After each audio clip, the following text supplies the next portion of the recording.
Ini adalah bilah pemotong dahan yang saya percaya setiap petani wajib ada. Sejak saya menggunakan bilah bergigi jerung generasi baharu ini, kerja memotong dahan dan memotong rumput menjadi jauh lebih mudah. Bilah berputar sangat lancar, tidak bergegar, tidak sangkut. Sentuh sahaja adalah potong bersih, termasuk dahan yang besar.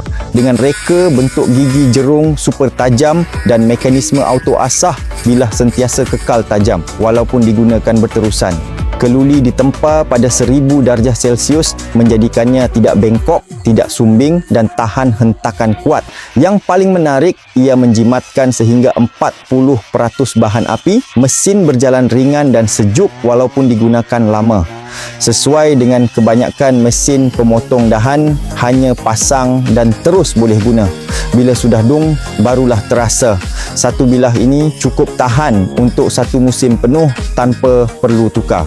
Jika anda sedang mencari alat pemotong dahan yang kuat, tahan lama dan sangat berkesan, inilah pilihan terbaik. Hari ini sedang diskaun 50%. Sangat berbaloi untuk beli 2 hingga 3 unit buat simpan. Siapa perlu, cepat pesan sebelum kehabisan stok